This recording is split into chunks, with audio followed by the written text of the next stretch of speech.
Hi, this is Crystal Cyrus from the OOTW podcast, and you're listening to Pop Goes Your World. I'm Chris McBrien, and the pop culture from Generation X is everything to me. And I'm Derek Myers, and I'm here to educate Chris on the great pop culture of today's generation. Episode 98, The Blues Brothers Movie Review.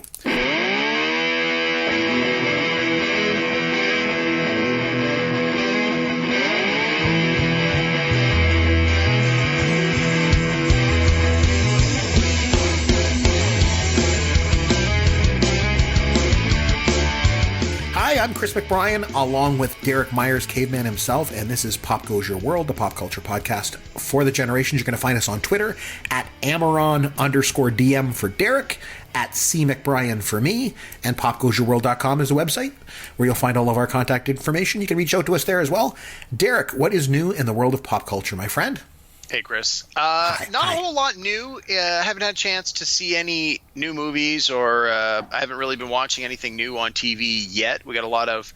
No, that's a lie.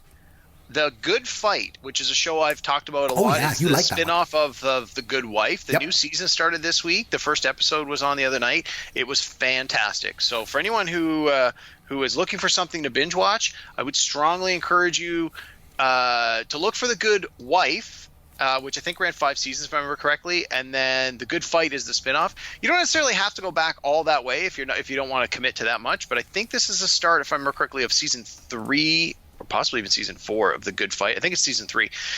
Super good, high quality. The performances are great. The writing's great. It's very topical. It's very politically savvy. It's quite good. So, And is that's the one that you told me about that has Gary Cole, right?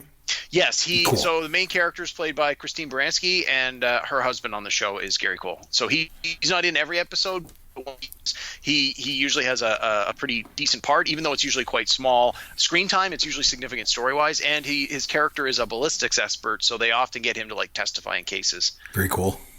Very neat. Yeah. So for me, I think I mentioned a couple weeks ago about how upstairs at my house I have a Roku stick. Do you remember when I was telling you about that? It's Yes. this little USB looking kind of thing. You put it in the HDMI slot, and then it works on wireless, and it basically turns your TV into a smart TV, for lack of a better term. And it's got all these apps in it. So it just got the standard apps. It's got like MLB TV. If you subscribe to that, you can watch it. It's got YouTube, which is my favorite thing ever. And Netflix, of course. And then it's got a bunch of apps. And I think I was mentioning before, a lot of them are kind of crappy. They're kind of like public domain movies and stuff that you never heard of, right? But then I was digging through it a bit more, and there's some new apps put on there. And I mentioned a couple weeks ago how there's one for Hogan's Heroes. It's got a whole bunch of Hogan's Heroes episodes. And and there's one app for the Bob Newhart show, like the 70s one. And so I watched those quite a bit. Bob Newhart I really like. And then I discovered a new one that I added onto my Roku stick this past week. And it's Bob Ross, The Joy of Painting. Yeah. No, Did you ever watch that show? No, it looks stupid. But I know. I know it has this cult following. There's a guy I used to work with, and he tells me that when he comes home from a tough day at work and he just needs something on in the background, he throws an episode of that on, and he just finds it like doing yoga. He just it's meditative for him. It's soothing.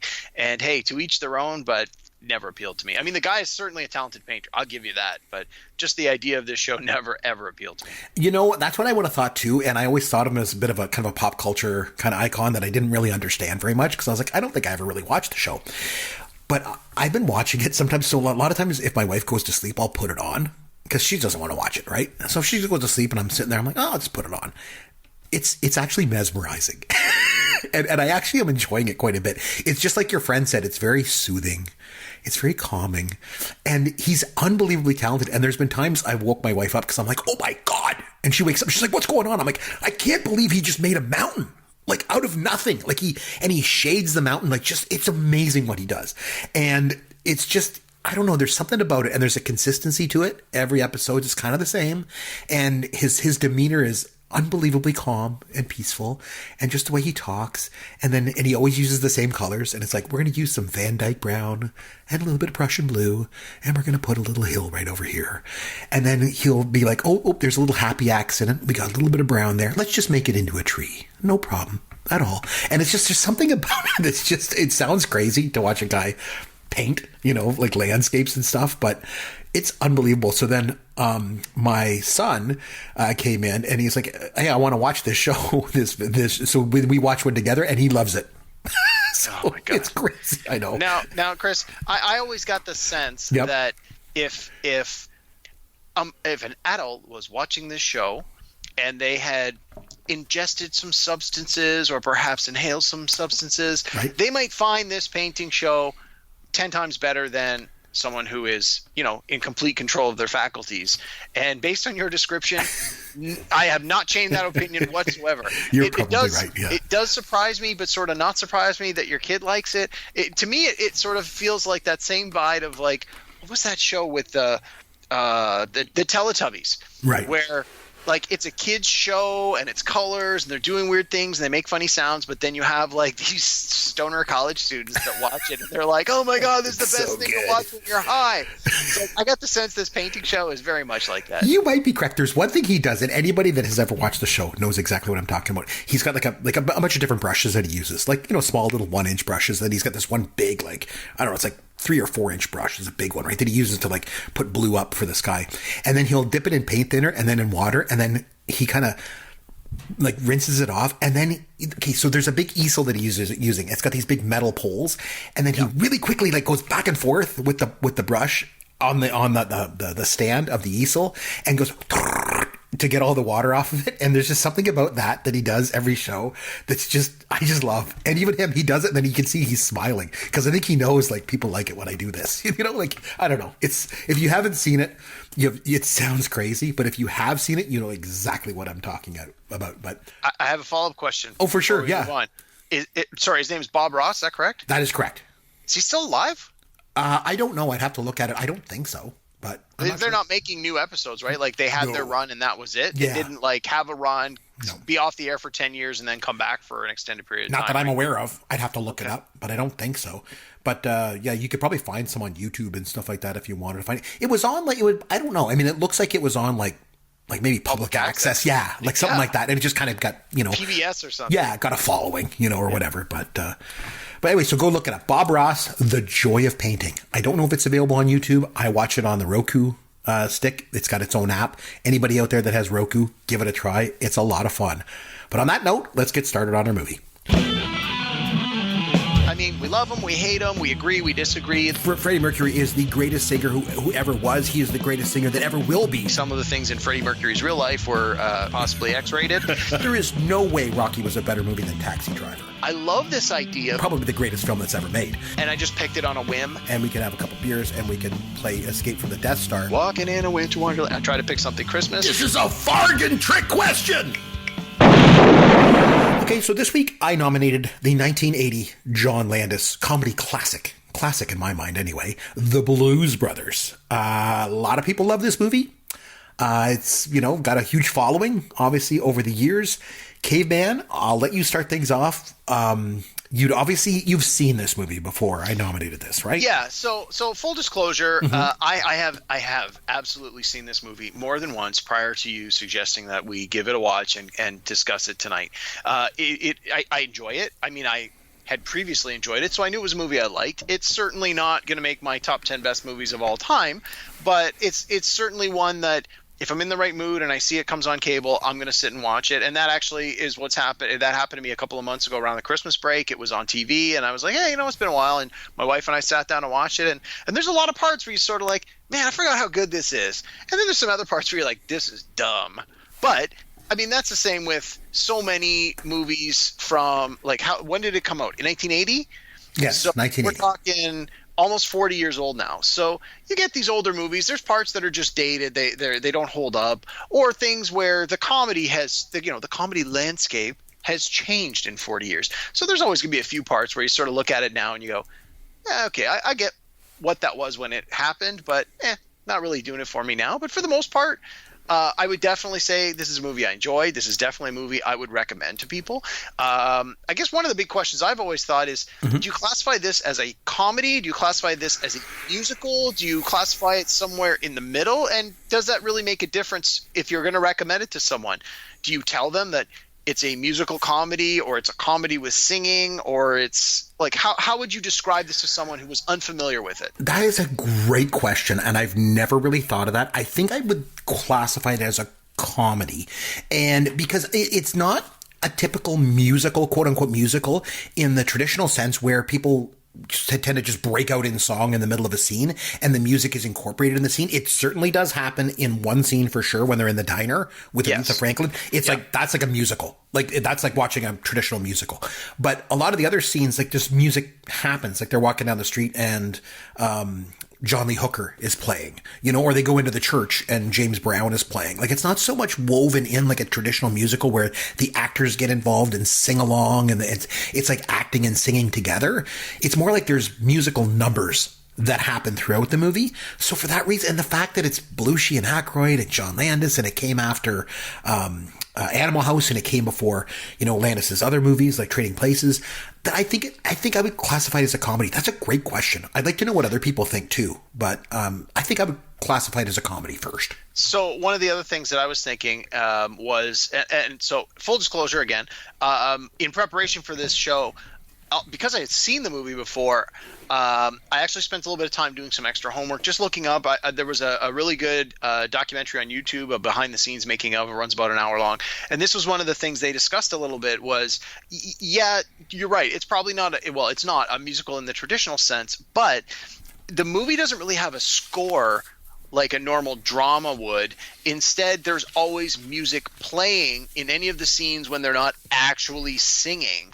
And again, the musical choices, even the ones that are sort of background, are very much chosen deliberately to set a certain tone, to convey a certain sound, to continue with this whole idea of it's really a musical. So it's an interesting discussion. That's a good point. It kind of reminds me of George Lucas's American Graffiti in that sense, that every scene kind of has music playing in it that sets the sort of the tone for that scene. That's a really good observation that I don't think I ever really thought of before, but it's a good observation on the movie itself. Just a little bit of a backstory on the movie itself, because obviously it comes from Saturday Night Live. Belushi and Aykroyd were, you know, in the original cast, and they created the Blues Brothers on SNL. And the funny thing is just a little bit of backstory on the Blues Brothers itself. I don't know how much you used to watch that show. You're younger than me. I don't know how much you used to watch SNL. A lot of it I've watched. I didn't watch first run. I watched a little bit first run. I was really young, but I watched a lot of it on VHS and things like that over the years, and I've been able to watch a lot of the shows. But they did a sketch, I don't know, maybe started in their second season, and they would do a recurring sketch called The Killer Bees. I was just about to say, you're going for the killer bees here, aren't you? Yeah, and you know what I mean? Like, they dress up like bees, and then they had those, I don't know what are those things called that you put on your head. It's like it's got the two like bouncy things like on fake springs. antenna. Yeah, like fake antenna. Exactly. Yeah. And they'd wear these, and then they would be killer bees. You know, they would, and Belushi and Aykroyd hated it because they felt it was demeaning, like doing these, dressing up like this. No kidding. Yeah, go figure. Which it was, right? And so one thing that they did, but Belushi especially, and Aykroyd too, they just kind of fancied themselves somewhat as musicians. And so they were able to convince, the producers of the show to let them come out one night and do a song called I'm a King Bee. And they were dressed as the Killer Bees. And Aykroyd played the harmonica and Belushi sang the lead vocal for it. And he was wearing kind of these sunglasses. They were like yellow sunglasses. And then he sang I'm a King Bee. And the audience really liked it. And they said, wow, this is good. Belushi can really sing. And he was jumping all over the stage and flipping around and everything. And so based on that, then they said, I think we're onto something here. And so then they decided to come up with this idea, the Blues Brothers. And I think they came up with it in Aykroyd's bar up in Toronto one night. They were up there. He had a speakeasy, of all things. Aykroyd was a bit of a dark character. He kind of was. He was kind of almost like a biker guy in a way. And he had this speakeasy in Toronto. And one night Belushi came up because Belushi liked to come up and like steal people from Toronto for his things when he was with the National Lampoon. Yeah, when he was with Lemmings and stuff like that. And they got talking one night, and I think Howard Shore was with them, and he was the band director of SNL. And they got talking, and they said, hey, the Blues Brothers. And then they kind of came up with this idea based on the I'm a King Bee that they did. And then it kind of went from there. And then they did it one night. It was on the Carrie Fisher show. They did the Blues Brothers, and the audience went nuts. And so then they decided, hey, maybe we got something else to do here in terms of a movie. And John Landis had just done Animal House in '78 with Belushi, and decided, hey, maybe we got something to do. And they decided to make the movie. It was the very first movie ever based on an SNL sketch. And so then it was just born. And then they did this movie. But and John Landis, just one more thing on Landis, if I could, before we start talking about the movie itself. It's so funny how his career went, because he did Animal House, like I said, and Animal House was massive. And the thing is, because of the score that they used in Animal House, like they scored it like it was with orchestral music and like Bernstein's score made, and it was a comedy. They're like, what the hell is this? It seemed odd. And then with the Blues Brothers is so big. He, to me, Landis, has always been a guy that makes quote unquote epic comedies. It's like he created his own genre. Do you know what I mean? Yeah, for sure. Like they're bigger than life. The music in it and everything, and the scenes and the choreo, or not the choreography in this movie, but like the cinematography and things like that. So it's just like these epic comedies. And Trading Places had elements of that as well, when they start off with the Marriage of Figaro and stuff, and then Coming to America, and then his career just died. But this one was one of his best, I think. Yeah, it was definitely up there for sure. And you, I think you said, so you obviously loved it. And what about the music in it? You like the music? Oh, hold on. Let's back that up a bit. I wouldn't go so far as to say I loved it. Okay, maybe that's overstating it. I enjoyed it. Okay, so you enjoyed it. Yeah. Did you like? You asked me if it's more of a comedy or a musical. What did you enjoy the comedy in it first of all? Oh, for sure. I mean, I'm a big fan of SNL in all its iterations, even some of the painful years that, there was in the early 80s, it had some failings, and in the early 90s, it had some failings. But SNL to this day is one of those shows that when there are new episodes on, I either watch it live or I watch it like early the next day. Because I got to be honest, some nights I just come home and it's like, it's midnight on a Saturday. Okay, that's it. I'm just going to bed. I'm getting old. But I watch it first thing Sunday because partly for me now, Saturday Night Live is part of the social media experience. And so I want to watch the sketches when they're relevant and so that I can participate in the social media discussion. I just like the whole evolution of the Saturday Night Live in and of itself. So going back to when I was younger, just like you said, the show is almost as old as I am. So I obviously wasn't staying up and watching it when I was a young kid. I was seeing them like when I was probably 11, 12, 13 years old. I'm seeing reruns of those early shows and sort of gaining that appreciation and that understanding of what the show was all about. Because by then, I knew who Dan Aykroyd was because I had seen Ghostbusters. I knew who Chevy Chase was. I had seen Fletch. I knew who Eddie Murphy was. I had seen Beverly Hills Cop. What I had not seen was where they had started, where they had come from, what had sort of given them that opportunity to make these movies. So going back to see the Blues Brothers, which is something I didn't see until I would say probably I was like in my late teens or maybe even early 20s when I first saw it. So by then, I certainly was familiar with the players. I knew who Belushi was. I knew who Aykroyd was. I knew that I had sort of the broad strokes of what the movie was about. I knew there was a lot of cameos by people who were famous at the time or had gone on to be famous. I knew there was a lot of cameos from a lot of musicians. So when I first saw it, I really did enjoy it, and I still do enjoy it. And it wasn't so much for me whether is it a comedy, is it a musical. I assumed it was a comedy given the cast, but I knew to expect that there were going to be musical numbers or songs. You can't make a movie, about called The Blues Brothers and not have them singing the blues. And no, I certainly do enjoy it. I think what I think it was for me was when I was at university, one of my roommates, I think it was my second or third year university, this was his favorite movie. And so me being a big movie buff, when we moved in together, and it was like, oh, I've got this movie collection of movies on video and movies on Laserdisc. And I was like, we were always watching my movies. And I would say to him, like, well, do you have any movies? Is there anything we can rent, or do you own anything we can watch? I can remember fairly early into the year, he's like, well, I only own a couple of movies, but these are the ones I really, really enjoy. And it's like, oh, well, what are they? He's like, well, Star Wars, which we had probably seen 5 times by then, and a few others. And then he said, and the Blues Brothers. And I said, you know what? I've never actually seen it. And he's like, well, this is one of my all-time favorite movies. Let's watch it. And we did, and I really enjoyed it.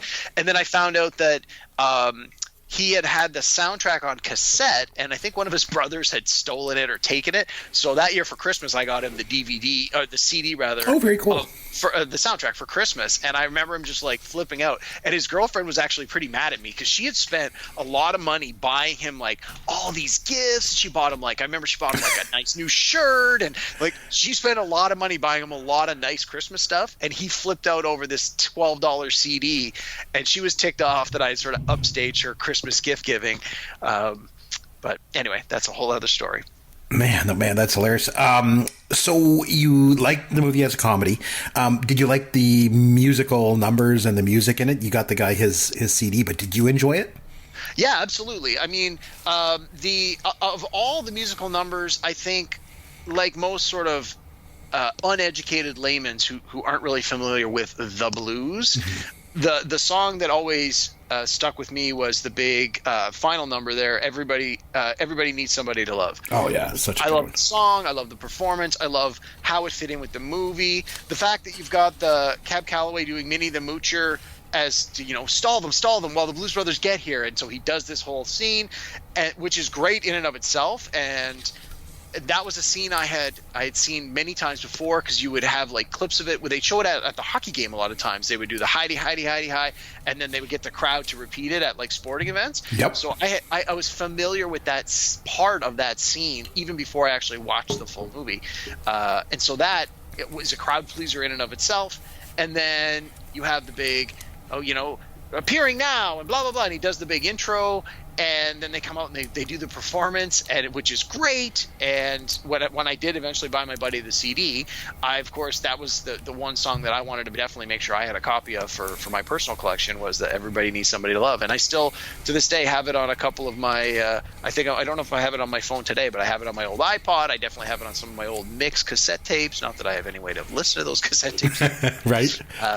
So yeah, and then obviously like Aretha Franklin and James Brown and Ray Charles, and as we mentioned, these were like all of these icons of blues music who I maybe wasn't familiar with their catalog, but understood sort of who they were, and at least understood enough that they were important to the genre, important to music.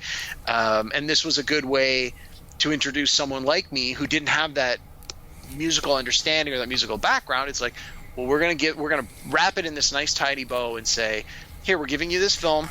It stars these actors that we know you like, and it's going to have these comedy parts in it, which is what's bringing you to this movie. But it's going to have music, and it's going to maybe be a kind of music you're not really familiar with. But we're going to sneak in these really big performers to perform these numbers for you, so that if this is all you ever see or hear or learn of the blues, you're getting it from the best of the best. So a couple things I want to talk about there. I'd like to kind of dive into the movie itself in a little bit. But Sure. before we do that, a couple things I want to address. You made some really interesting points. So you were talking about how it's introduced the blues to a lot of people that otherwise didn't listen to the blues. And the cool thing with this music is it's not sort of Delta blues. Like, it's more of an urban blues, like from Chicago. Yeah. And it's very eclectic, because if you think about it, they had the Memphis rhythm section, but they had all those New York horns. And then they had Belushi being from, Chicago, right? He was just outside of Chicago, is where he was born. So it was such an eclectic kind of blues. And it's interesting that I love the fact that you say it really helped to introduce a lot of people to this kind of music by using really big performers. The funny and sort of ironic thing is, at the time when this movie came out, James Brown and Ray Charles and Aretha Franklin were anything but big performers, because they'd almost like run their course. Like Motown was done, it was over. 1979, when they're shooting this movie, when they go to produce this movie. That was the day of disco. Disco, right? exactly. It was a whole different genre than what completely. was popular. It was a completely different world. And these performers, like James Brown and Aretha Franklin, they weren't working. They were nobodies. They were washed up. So when the producers called them and said, "Hey, would you like to be in a movie with, Belushi and Aykroyd from Saturday Night Live?" They're like, "Yep, sign me up. We'd love to do that." And the cool thing was, it reintroduced them to a whole new generation. Just like yourself, like you mentioned. Yeah. You said you were like early 20s when you saw this movie? When I saw the movie, would have been like probably late teens, early 20s. But like I remember, my first introduction to Aretha Franklin, for example, was She had the a pop hit, I think it was called Freeway of Love in like the mid 80s. Yep. Like that's my memory of Aretha Franklin. My first memory of Aretha Franklin's music, because to me, I'm listening to Top 40 radio. And from what I now understand, her appearance in this movie was like jump-started her career again and allowed her to reach this. Yeah, like good point. Yeah. So you sort of have to trace that back and go, well, for me, this next generation, that was my introduction to Aretha Franklin. And then you hear like, oh, well, she sang Respect, and you understand who she is and her role in music and the blues and as a female icon, and you get all that later. But this is sort of the half open door where it's like, okay, well, tell me a little bit about this. Let me hear what this is all about. So when I first saw this movie, I was 11, and a little bit too young to watch this kind of movie, but it was restricted, but whatever. So I remember at the time we had the Super Channel, it was called, and they would play like movies on it. It was like one of the first incarnations of like cable television where you paid extra for a channel, because up until then TV was free. You got all your network stations for free, and there was advertising on it, right? So it was free. It's like the radio is. But they had the Super Channel where there was no commercials and you could watch movies all the time. And my buddy at the time, my friend, his mom was never home. So we'd go over to his place and we could watch it because she wasn't there to like tell us, well, you can't watch that. That's restricted. So I remember watching The Blues Brothers and Cheech and Chong's Next Movie on the Super Channel at his place. These two movies. At 11 years old, you were watching Cheech and Chong? Yeah, those two movies stood out to me because I'd watched them both when I was 11. But so I probably was probably a bit too young, but it really affected me. I liked this movie a lot when I first saw it. I still like it now. I like the music. I like the comedy. I like the fact that, there was some, bad words in it and stuff like that. And, oh boy, that was like, it was really cool. The band, I just want to talk a bit about the band because you were mentioning how, the blues and it's, introduced you to this and kind of this. It's very easy to make a movie like this. It would be easy to make a movie like this and screw it up. To have Belushi and Aykroyd, especially Aykroyd, not the greatest vocalist. Belushi was actually a pretty damn good vocalist. But, to take these two guys from Saturday Night Live and say, hey, we're going to put them in a movie and we're going to have them sing this eclectic blues music. You're like, this could fall on its face bad. You know what I mean? It could. Yeah. But the band that they put together was so good. And it was so funny because Paul Schaefer was the keyboardist on Saturday Night Live at the time in the band, and he was supposed to be the keyboardist for this movie. He couldn't get out of his contract with NBC, with SNL, so Murphy Dunn ended up getting it, but still didn't really affect it. Like, what a great band. Man, oh man, the band was good. But anyway, we'll talk about all these things as we kind of weave through things. But I want to just talk about the movie a bit. Because like I say, I saw it when I was 11 for the first time. I've seen it a zillion times since. And just walking back through the movie, like, so obviously the movie opens up and Jake's getting out of jail, like, for good behavior, right?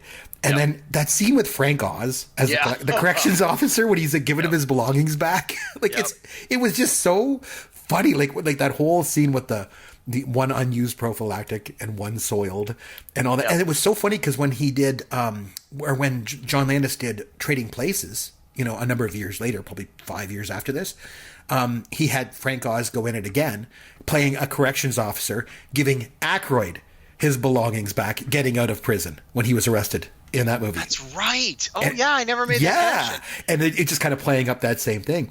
And then it's funny in the Blues Brothers when he gets out of prison and he goes to get in the car with his brother Elwood, and both their names right away, even though there's been no dialogue, because their names are like tattooed across their knuckles. Remember, letter by letter, that's how you know. And then that opening song, She Caught the Katy, is sung by Belushi. He's doing the vocals in it. Yeah. And then, obviously they get in the Bluesmobile and we hear all about that. And then they go to the orphanage where they see Sister Mary Stigmata, the penguin. The penguin, yeah. And they need $5,000 to save this orphanage where they basically grew up. Right? And so they're like, oh, no problem. We'll get it for you in the morning. She's like, no, I'm not going to take your filthy stolen money.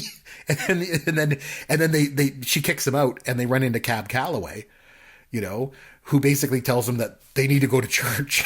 So they go to the Triple Rock with Reverend Cleophas James.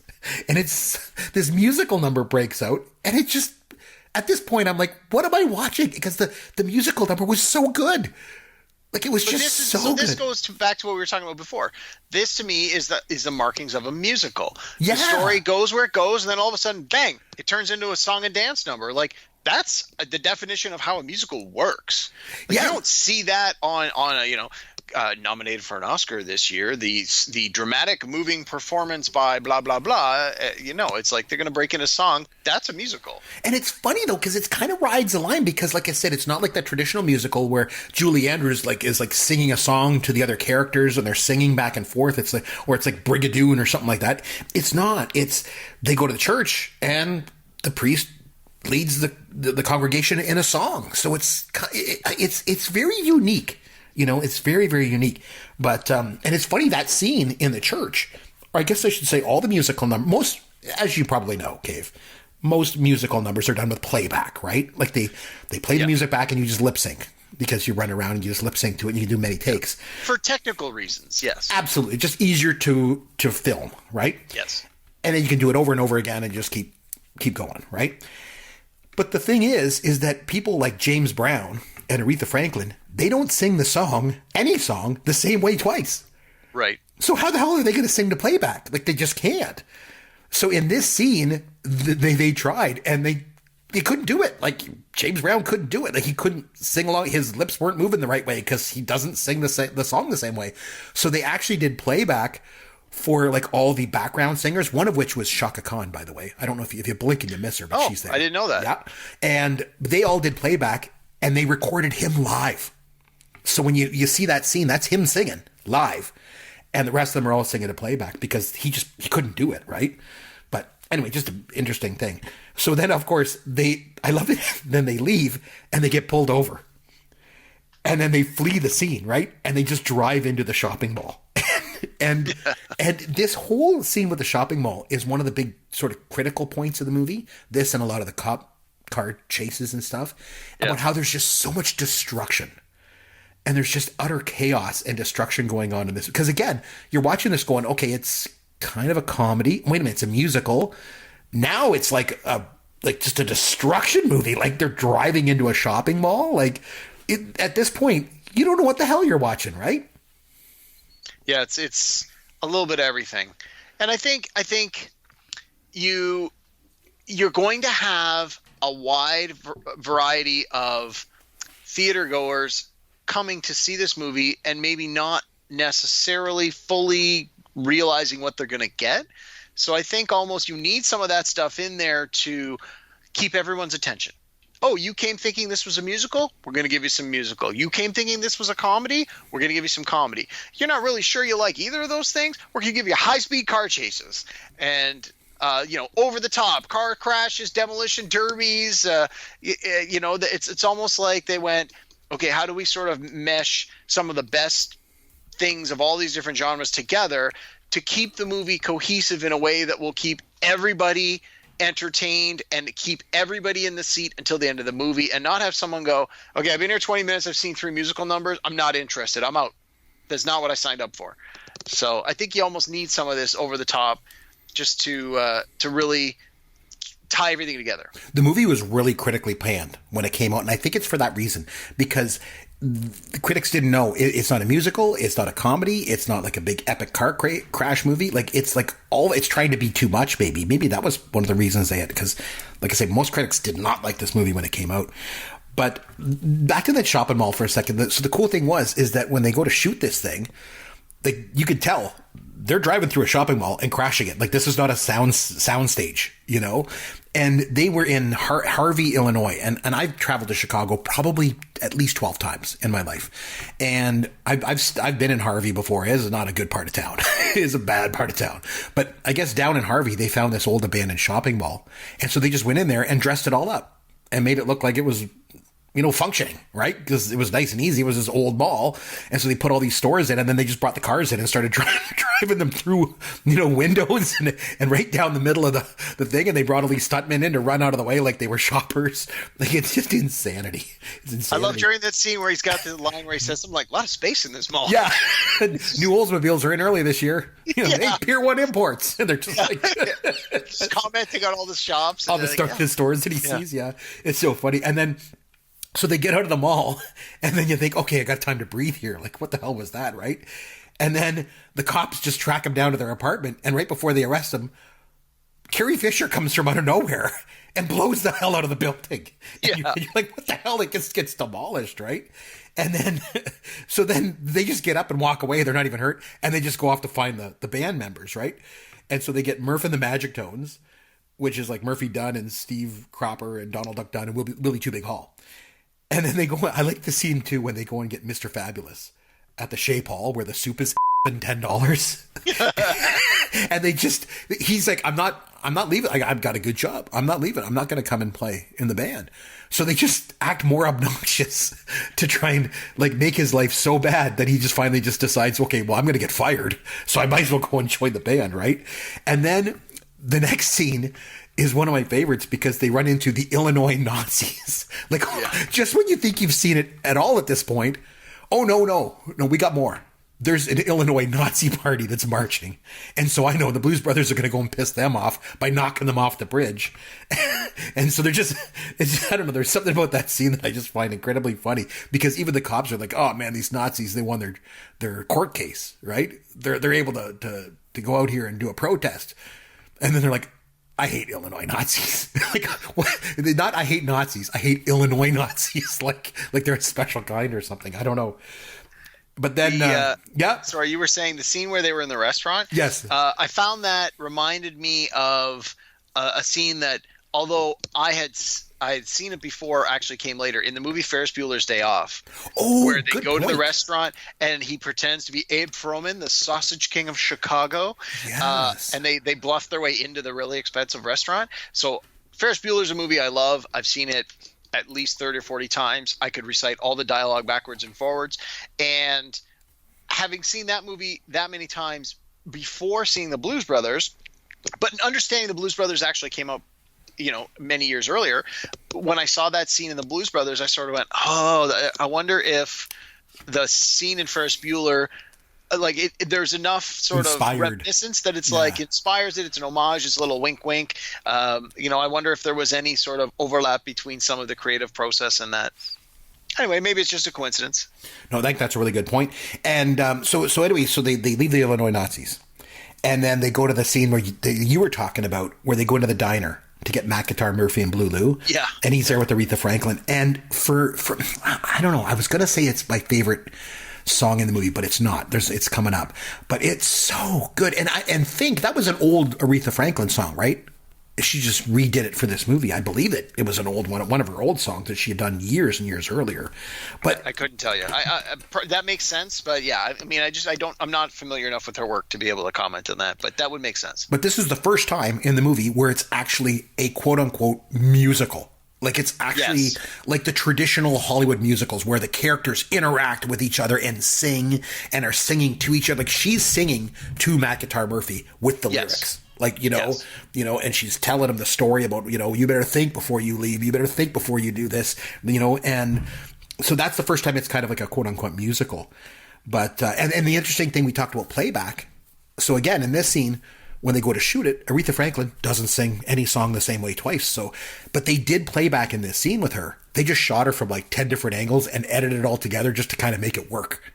Because if they would have just had one camera on her, it just wouldn't have worked. She would have just been all over the place. She wasn't her lips wouldn't have synced up, with the playback. But great scene. And then it goes on to probably one of my favorite scenes in the movie. It definitely has my favorite song in the movie. And that's when they go to Ray's Music Exchange. You know the one I'm talking about? Oh, the Ray Charles, where they do the big outside dance number? Yes. Shake Your Tail Feather. Like, because they're like, oh, this keyboard doesn't have any action left in it. These instruments are no good. He's like, hold on a second. And I don't know where that song came from. I don't know. I'd have to do some research on it. I should have done it for this. I chastise myself for not doing that. But that song is unbelievable. If that song doesn't make you want to jump up and move around, I don't know what will. Like it might even be one of my favorite musical numbers of all time in a movie. Like, it's just it's so good. And Ray Charles is just, it makes you want to just get up and dance. And everybody's dancing like crazy and all these different dance numbers going on. There's people outside, they're on the bridge and everywhere else dancing. And then, of course, Ray takes an IOU at the end of the scene. I just love it too. And then, of course, they go to try and book a gig and Carrie Fisher shows up again. And I love Carrie Fisher. you know, and we love her, obviously, Princess Leia. What's not to love? But the thing is, you know, you gotta, when you think about it, she never really appeared in a whole lot. You know, I mean, Star Wars, obviously, this. She was in Amazon Women on the Moon, but I think that was after the final credits of that movie. She was in the first Austin Powers movie. And that's about it, right? She was in When Harry Met Sally. Oh, yes, she did. She had a part in that, too. That's correct. And she was in an episode of Laverne and Shirley once, too. So there was that. I'm shocked that you know that, Chris. Shocked, Yeah. I tell you. Can you sense the shock in my voice? But yeah, as much as we love Carrie Fisher because she's Princess Leia, she didn't really do a whole lot in front of the camera. You know, but like she appears obviously in this movie, and then obviously tries to kill them again, and then on they go, does it unsuccessfully. And yet at this point, the funny thing is, you still don't know why. You're like, why is she trying to kill them? Like, who is this person? Why is Princess Leia trying to kill these two guys? Like, it's just, and again, you think about it at the time, really, Star Wars was really her first movie, you know? Yeah. And all of a sudden now she's in this, and you're like, why is Princess Leia trying to blow up the Blues Brothers? What the hell's going on, right? But then there's a scene when they go to Bob's country bunker, and they pretend that they're the good old boys, and they go in there and they have to play in front of the chicken wire. and I love that scene. I love They that scene. just keep playing Rawhide, the theme from Rawhide over and over again. Well, yeah, because they get in there, they realize these people wanted them to play country music, and they're playing like urban blues, right? So they're getting booed off the stage. So yeah, they play Rawhide and Stand By Your Man over and over again all night long, one after the other, because those are the only two country songs that they know. So they just play them over and over again. Because when they first got on stage, remember they were playing Give Me Some Lovin' by Spencer Davis Group, Steve Winwood's first band before he was in Traffic, right? And the audience just goes insane. But then anyway, so then they go and obviously they set up their gig, and then that's when it comes into a couple things you mentioned before. When they get to the Palace Hotel Ballroom, then they play that song, I Can't Turn You Loose. It was originally Otis Redding, and that's when they're introducing him, and they come out on stage and they do Everybody Needs Somebody. Originally done by Wilson Pickett. And these guys, these producers know their stuff, because Wilson Pickett, I remember he used to come out on stage and he'd wear a suit and tie, and he kind of looked like, I can see where the Blues Brothers are kind of inspired by him. And the one thing about Everybody Needs Somebody, I should just say right now, one of my all-time favorite karaoke numbers to do, by the way. Really? Yes, I used to always Chris, do that. You and I will have to do that at karaoke sometime. You're a good singer, aren't you? I'm not a karaoke guy, but I would do that for sure. You are you're a good singer, from what I remember. I like to think I am. You and I, a number of years ago, I remember got together and we played some rock band, and I was like, holy this guy can sing. So we will definitely have to go and do some karaoke together. We've never done that, but this is one song that I do at karaoke, and I just love doing. Nice. I'll do anything from the Blues Brothers. I would do this. I've done She Caught the Katy before. I love this song. This song is amazing. What a great number. Now, and then, Chris, if we can do a karaoke and we start with Everybody Needs Somebody Loved by the Blues Brothers. Yep. And then we do the Holiday Rap by MC well, those are my two songs. What are you going to do? Drop mic. Peace out, yo. We're done. Exactly. So what song would you do if we go to karaoke and do that? Jeez, I don't know. Put me on the spot. I have no idea. But it's funny because you can sing, but you don't do karaoke, right? No, not my first choice of things to do, but I have no shame. I am not afraid of getting in front of a crowd and embarrassing myself, because I really don't feel like I embarrass myself. And so, yeah, I got nothing against karaoke. I figured.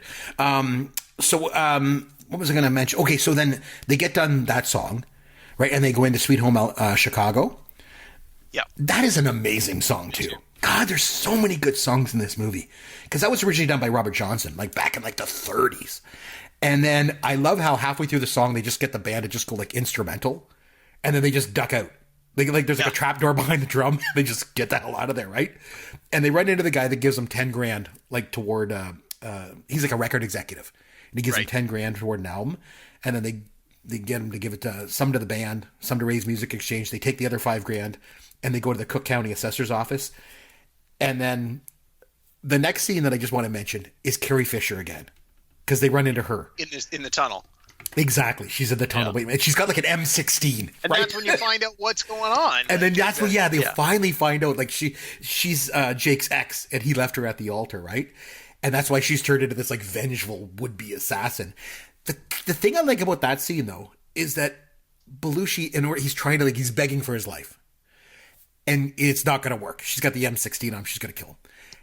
And he takes off his sunglasses, right, to try and like influence her. Yeah. And it's at that point in the movie you realize, holy mackerel, these guys have gone the whole movie wearing sunglasses. Like that's insane. And the thing is, when they went to make the movie, this really upset the studio execs. Because who makes a movie that you can't see the movie star's eyes?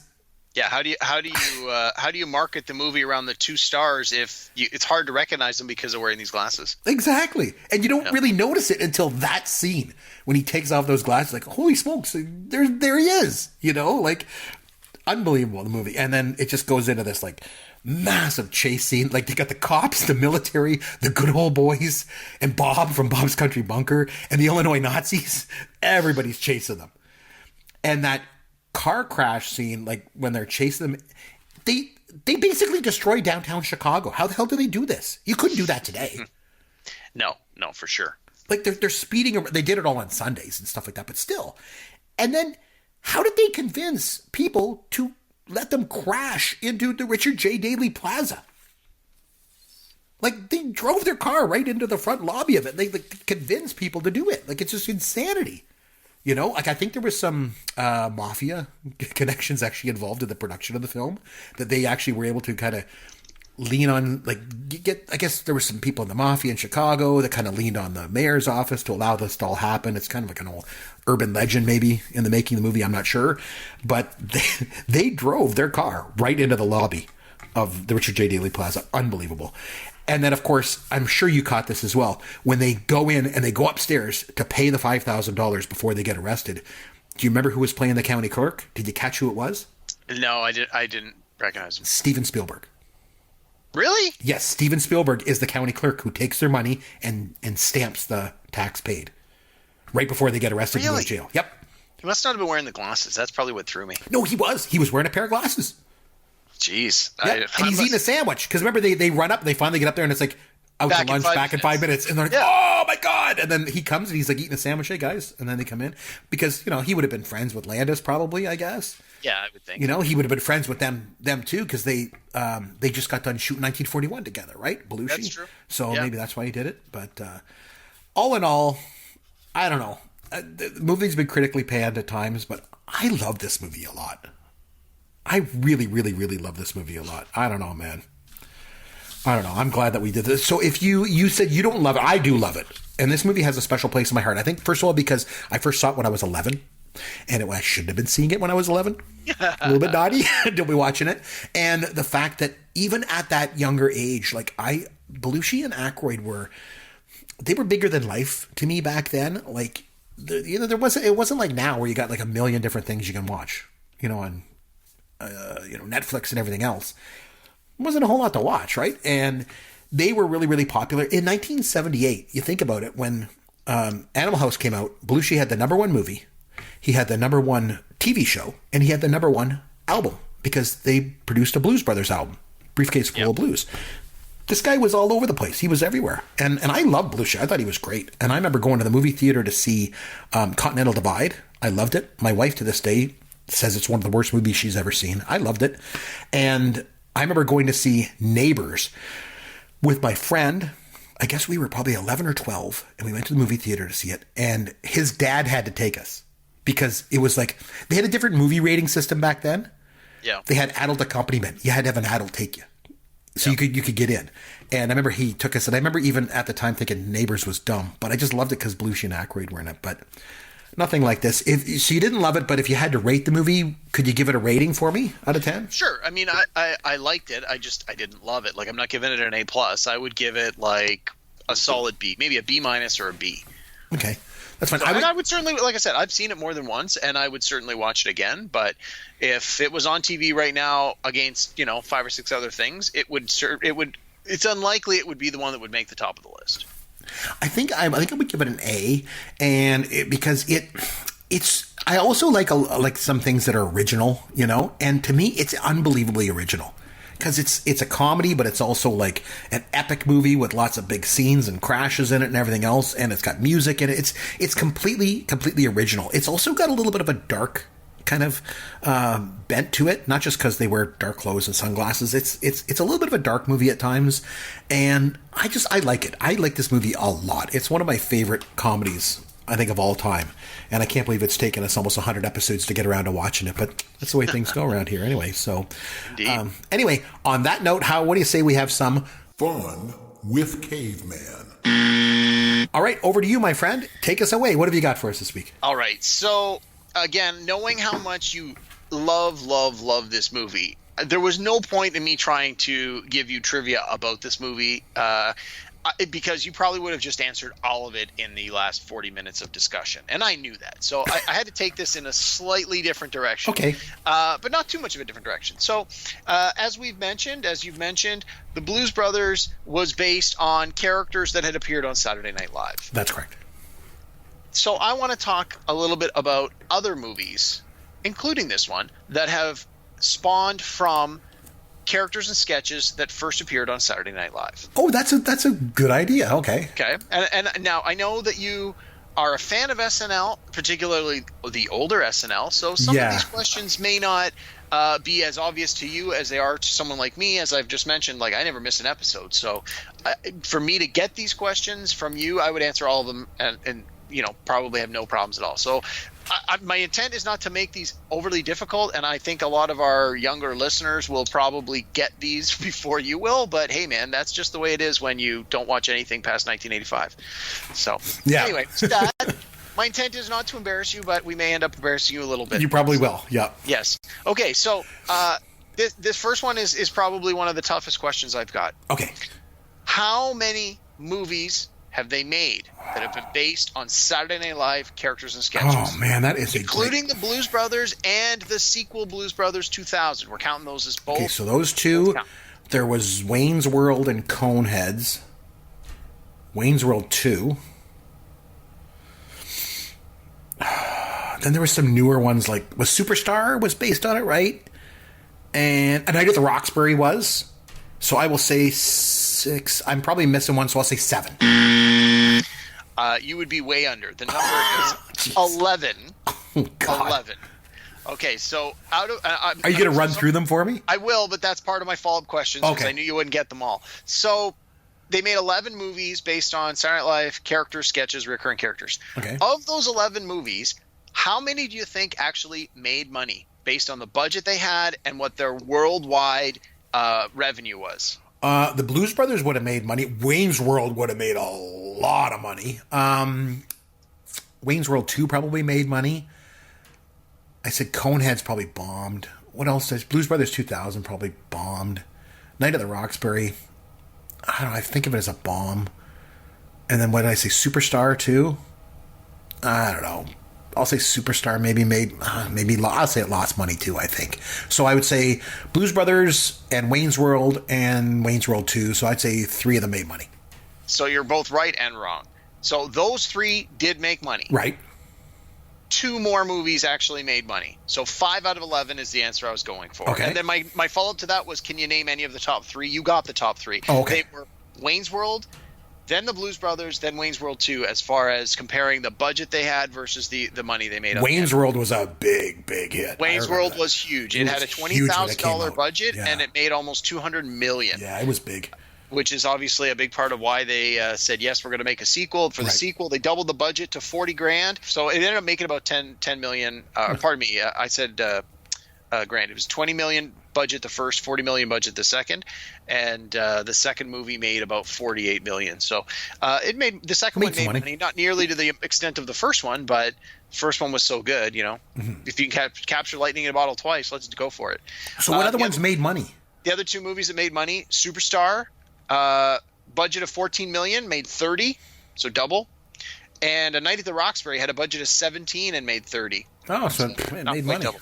Yeah, the other ones were all pretty bad, some losing quite a bit of money. That doesn't surprise me. So at some point, are you going to tell me what they all are? We'll get to that, I'm sure. Yeah, I'll get to that. Okay, cool. There's a bunch of the ones that we haven't covered yet. I'm going to give you a brief synopsis, a 1-sentence synopsis of the movie, and I want you to tell me if you can tell me the title. And if you can't, I'll give you the name of the actor or actress that is the lead character as a hint. Okay? Yep. In no particular order. Okay. So, This movie is about a would-be self-help guru as he attempts to help his deeply troubled family and his low-rated public access television show. Can you name the movie? I'm trying to think. I for some reason, The Love Guru is coming to my mind with Mike Myers, but that was not based on SNL. Wait a minute. Was Al Franken? Al Franken made that movie. Yes. Was it Stuart Saves His Family? Yes. I remember that. That movie was awful. It was a bomb, wasn't it?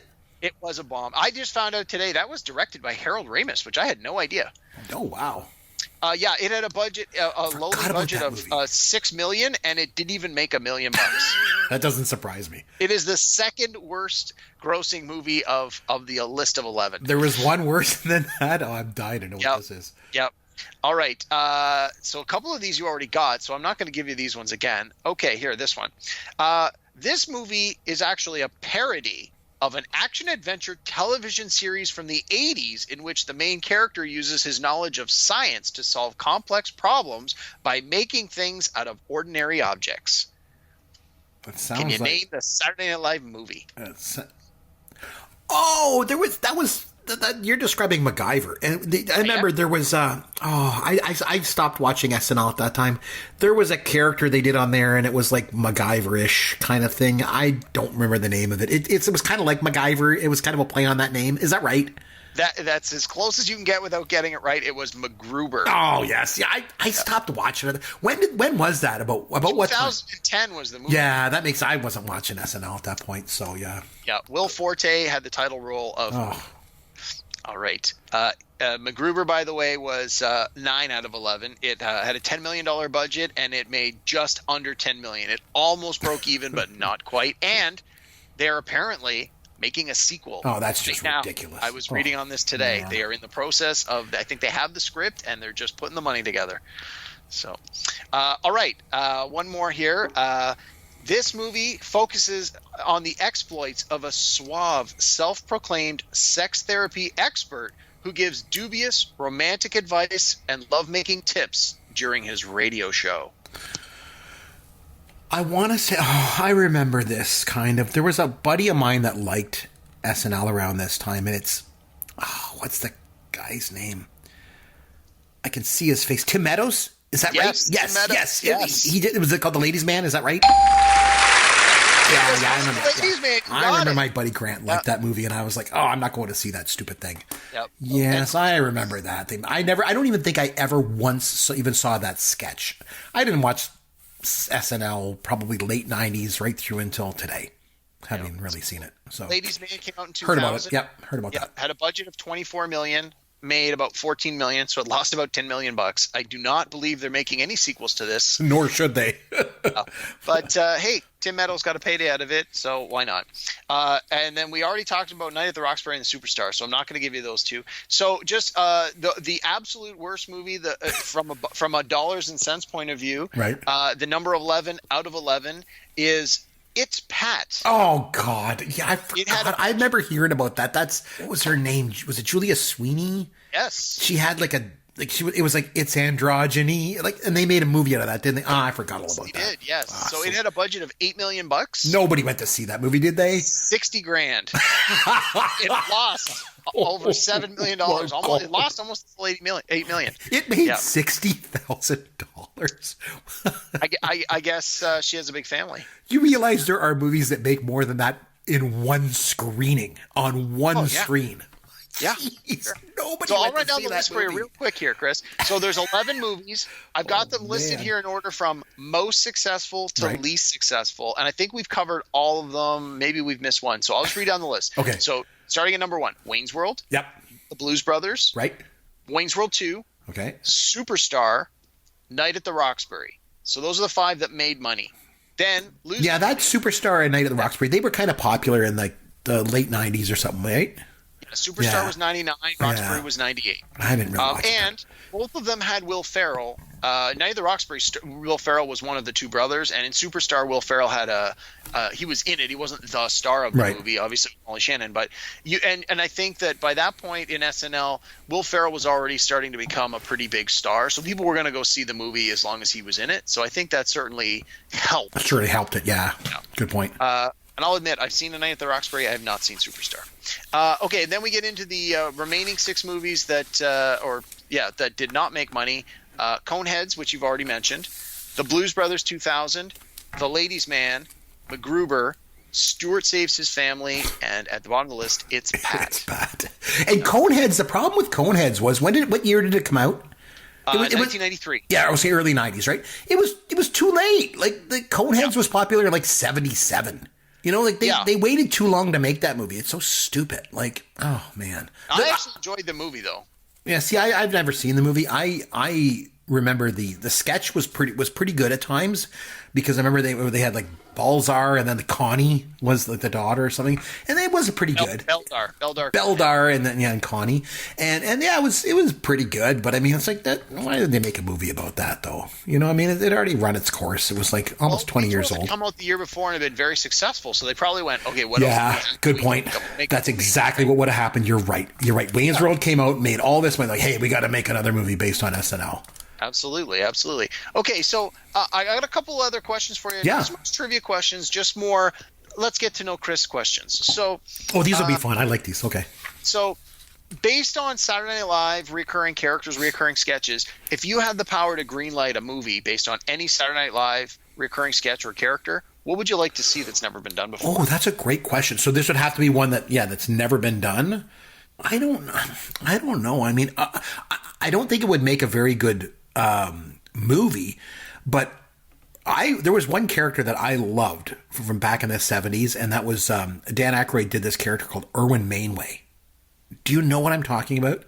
Not based on that. Keep going. Okay, so he was this guy. He was like this really cheesy kind of like pitchman that would like sell these products. Oh, is that like bag of glass? Yes. And it was like, okay. Yeah, it was like, this is the new Halloween costume. It's called Invisible Pedestrian. Yeah. So that would always struck me. I don't think it would make a very good movie, but that's a really, really good question. I think if I could answer that truthfully, what I would like to see, and I think a lot of people would agree with me, if he were alive today and he's no longer with us, I think Belushi doing a samurai movie would be what I'd like to see. Yeah, that would certainly work. So I kind of have to hedge, and kind of fudge my answer on that one. But I'd like to see. It's too bad they didn't make a movie with Belushi doing the samurai character, just to show his origins, and all that kind of thing. It'd be kind of cool. For sure. I'll give you that. Yeah. You could almost argue that Beverly Hills Ninja with Chris Farley might have sort of pulled on those strings a little bit when they were conceiving of that movie, and sort of saying, well, let's look at sort of what Belushi had and be inspired by that. Right. Good point. Yeah. Okay. Last question I got for you. Again, another sort of getting to know Chris kind of question. Based on all of the people who have appeared on Saturday Night Live in their main cast at any point in their career, what's your favorite movie starring anyone who's ever been on Saturday Night Live? Oh, wow. You can use these 11 movies we just talked about, but see if you can think outside the box a bit. Or it could be any other one. I think I might have to probably. Ooh, that's a good question. I probably have to go with Animal House. With Belushi would probably be my favorite one. I think that would be my answer. Yeah. Yeah, I would say that one. I would say Animal House for sure. I would think for me, I'd probably have to go with Ghostbusters. Oh, Ghostbusters is pretty good too. Or Chris, we overlooked the obvious one of Caddyshack. Yeah, Caddyshack is good. Stripes is another one with Bill Murray, and Meatballs is another one with Bill Murray. There's so many to pick from, but I still think of all those ones, Animal House to me, I still like that one a little bit more. So I think I would go with Animal House. Well, even as we're talking right now, I have the TV on in the background. I can see Happy Gilmore is on, and I mean, this is a good pick too, right? Saturday Night Live. I actually enjoyed that, and like I say, I didn't like you made a good point, because SNL kind of really ebbs and flows, right? And it was never as good as it was when it first came out in the 70s. I don't care what anyone says. And then right after that first main cast left, God, it hit rock bottom with like Charles Rocket and Denny Dillon and them, and then Piscopo and Eddie Murphy kind of revived that a bit and brought it back up, and then it dive down again, but then it really made a comeback with Dana Carvey and Mike Myers and that crew, and they were pretty good. And then I don't know. Since then, I haven't really watched it a whole lot. I know when Will Ferrell was on and stuff like that, it was pretty popular, but I never really got into it then, and I certainly haven't watched any recently. To me, they do a lot of political stuff, which I don't mind. I'm very political, but I find a lot of the political stuff they do, it's not really satire. They're just basically rehashing what's exactly happening. I mean, the news itself is satire at this point with what's going on in the States, so it doesn't really need to be sent up. You know what I mean? Whereas I like some of the earlier stuff better when they would do like Jimmy Carter and stuff like that, where it would be like Aykroyd playing Jimmy Carter and stuff like I don't know, or Gerald Ford, and then they would just play it as themselves. They didn't try to look like the president. So it's been a long time since the show has been really good. But to go back to the question, I think it'd be Animal House. That's a really good question. I like this line of questioning. Kind of questions that get us to know each other a little bit better. Yeah, very cool. I was going to say, let's add this to the fun section. More often. Forward. Yeah, more often. I like that. Okay, so that was your last question. Then, do you have a movie that you want me to watch for next week? By any chance? I do. So after last week's episode where we talked about movies we've never seen, there were a few that you mentioned that I absolutely have to get you to watch. But okay. I already sort of had a list together of some things I wanted to put in front of you before that. So I will give you the heads up that both Alien and Aliens will be on the list in the future. Okay. So we'll come back to those down the road a bit. I actually normally before I nominate a movie, I ask you if you've seen it like before we start recording, because I don't necessarily want to give you – I know you haven't seen a lot of the newer movies, and so the last thing I want to do is give you a movie you've already seen. I don't think you've seen this movie, but if you have, we're going to do it anyway. Okay, that's fine. And it's fine. Like I nominated Blues Brothers, and you'd seen it. It's more just about like kind of an old movie that I like, and let's just talk about it. And if there's a movie that you like, let's talk about it. It doesn't matter if I've seen it before or not. I'll go back and watch it again, and we'll rehash it. Sure. So part of the reason this made my list is it was actually on one of the movie channels a couple of weeks ago, and I just turned it on for a minute as I was changing the channels, and I was like, oh, yeah, hey, I haven't seen this in a while. I sat down, started watching, and the next thing I know, I watched like the last hour and a half of the movie because I just couldn't pull myself away from it. I'm like, wow, this movie really is good, and it really holds up. I felt really holds up, and we'll talk about it more next week. The movie is American Pie from 1999. Okay, I have never seen it. Okay, so when you watch it, I want you to sort of keep in mind the kind of movie that came before it. So you and Yancey watched Revenge of the Nerds. Yes. So think of it now. Obviously, Revenge of the Nerds takes place at a college. Mm-hmm. American Pie is high school, but I think you could get a sense of the people that created the American Pie movie in 1999 were probably heavily influenced by movies like Revenge of the Nerds from the early 80s. So give American Pie a watch. I want you to watch the original. The first one, they did a couple of sequels. They did a couple of spinoffs. We want the first one from 1999, American Pie. I think that's a really good one because to me, I've said this before on the podcast, like I love all these classic comedies like Animal House and the Blues Brothers, and things like that, and Stripes. And to me, like I mentioned earlier in the show tonight, Coming to America was what to me was the last kind of great classic comedy that came out of that kind of underground comedy movement that was kind of born out of SNL back in the 70s. And that was really the last one. And for a while there, for a couple of years, I think you could argue between 86 and, 99, comedy was kind of a dead art form.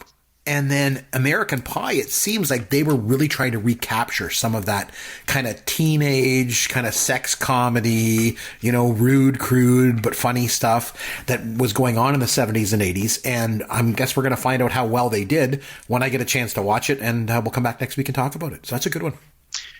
Okay. We'll talk about it next week then. Absolutely. So we'll come back next week. We'll talk about American Pie. Until then, I will say if you want to reach us on Twitter, you will find Derek at Amaron_DM. You'll find me at C. McBrien. McBrien is IEN. You can always go to popgoesyourworld.com.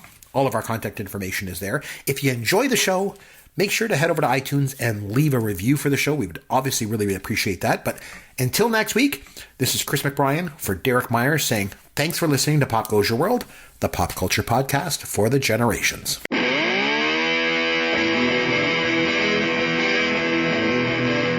Thanks for listening to Pop Goes Your World. You can contact Chris and Derek at popgoesyourworld.com. Please take a minute and review the podcast on iTunes or wherever you download and listen to the show.